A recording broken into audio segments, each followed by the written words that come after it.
Hey, welcome back, everybody. Thank you for sticking around.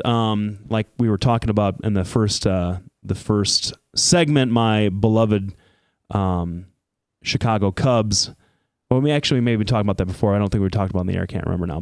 But my beloved Chicago Cubs are playing Game 3 against the New York Mets, starting at a little after 7. So, folks, I will periodically be distracted or seem distracted, and I'm going to tell you it's not because Rabbi Kaufman is talking circles around my brain, although that very commonly happens. It's because I'm getting distracted by my phone checking the score before I'm able to get out of here. But I promise that we'll be as engaged as possible, because these really are my two favorite things to talk about, is politics and religion. So you mentioned the same-sex marriage case, which landmark ruling. I can't think of anything in the last 25 years that at least has been popularly conceived to be as big of a deal as Obergefell has been. I mean, there are plenty of rulings out there that which we could talk about, I suppose, but it would be... And the content of the ruling, I think, is interesting also. Oh, that there was no law?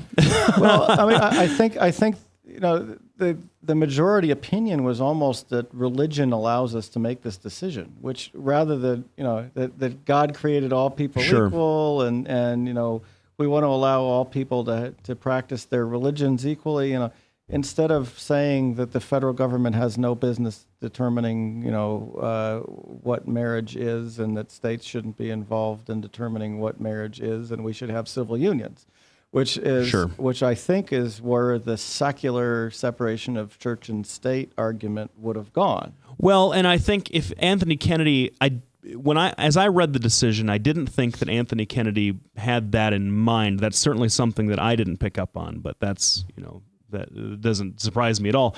Because reading it as a lawyer, I was reading it for, well, where's your due process argument? You kind of have one, but where's your citations to equal protection? Well, you talk about it. I was looking at it for that kind of stuff. So that's really interesting. You mentioned that, but if he was thinking about that consciously, I have a feeling the great consensus builder that he has sort of become over the last few years, especially about homosexuality in this country, he has to come at it from a religious perspective, because if he comes at it from a secular perspective, then he falls vulnerable to the crazy arguments of then you're going to let me marry my toaster. Absolutely. And you have to. Or you're going to let me marry my brother or 3 wives or whatever. If you marry your toaster, then it's not going to have tax consequences. Probably not.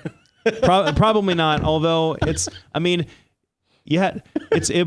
would you consider the sales tax as dowry or some kind, the thing that you bought from the store? But that's an interesting way to think about it. But in terms of the reaction to the same-sex ruling, which I think that your point is very well taken and completely ignored by the folks on the right that want to make hay out of the fact that we've had this culture shift.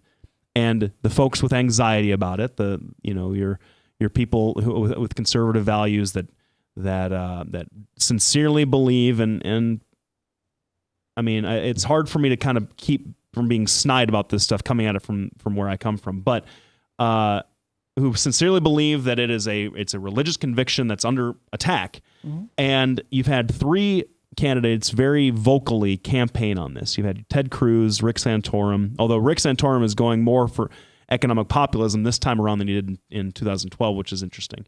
And Mike Huckabee, though Cruz and Huckabee are sort of duking it out between themselves about who's going to stand in that corner. Now, maybe this is an unfair question to ask, but religious liberty in this country seems to be fairly well preserved if you are a non-performative faith.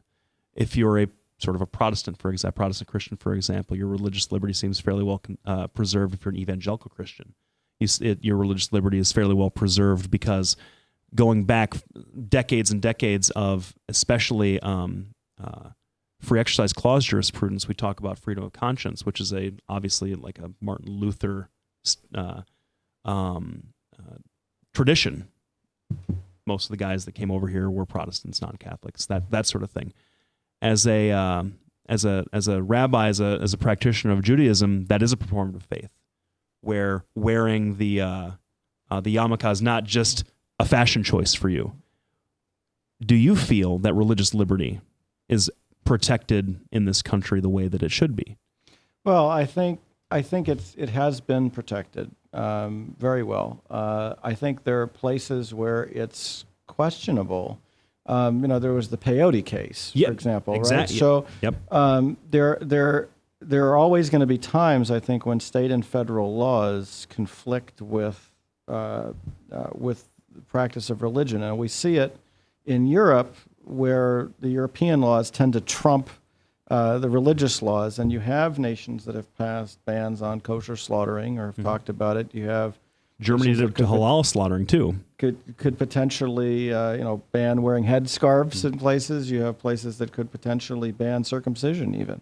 And if you're a religious Jew, and that's not a possibility, you can't possibly live there. Right. In the past, those laws have not been passed in order to, for the benefit of society. They've been passed in order to prevent Jews from living there. Right. Yeah. No, that's right. Well, that's why they've been. Instead of just saying Jews can't live here, you say we're going to ban kosher slaughter and we're going to ban circumcision. Feel free to live here. You mean Europe has had a Jewish problem in the past? Yes. Okay.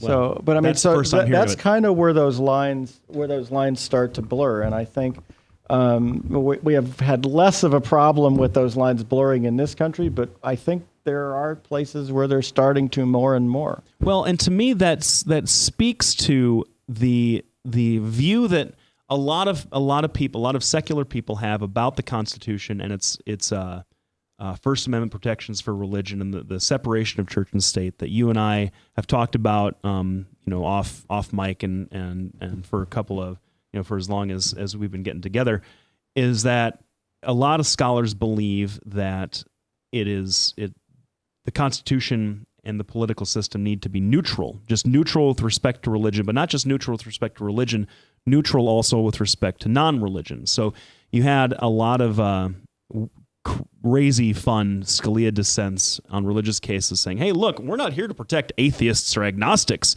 And in fact, if you look back at the old days, we weren't really here to protect Muslims or Jews either, not really. Although he likes the Jews because of Judeo-Christian principles, which is such a great concept. I'm sure that it's a Christian concept. Yeah, well, exactly. See, now I wish that Doc was here because you two could talk about that for a while. Because I try and point that out.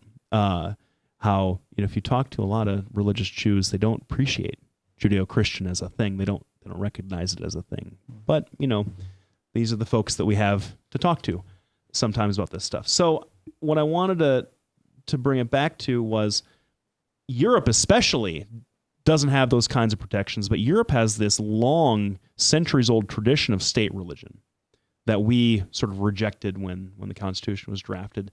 And so I wonder culturally if there isn't this concern or this anxiety about the state doing things with respect to religion, or even vice versa a little bit, because it's always sort of been that way.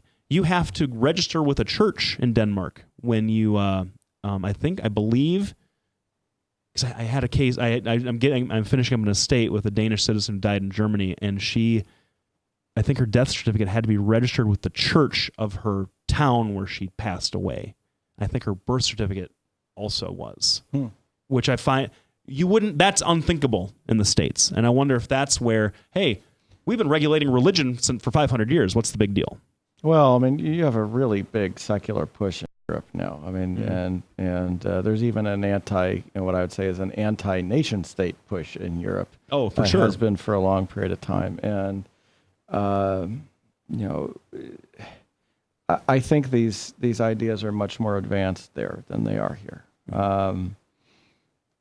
But I do think that there's a fear on many people's part, particularly on the religious right, that those things are coming. If you look at the rhetoric that Republican evangelicals, the conservative evangelicals use when they're looking at Bernie Sanders or Barack Obama as, to compare what they're doing to Europe, right? Yep.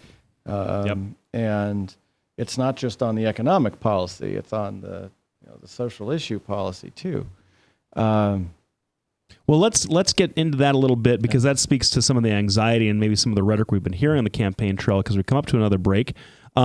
folks, please stick around. Front of the show. We call everybody front of the show at this point that is willing to come back and talk to us. Rabbi Kaufman is here. We're having a very interesting discussion about politics, religion, why it's just 2016 to me feels a little bit weird. That's the central thesis. So please come back. We'd love to have you listen to the whole hour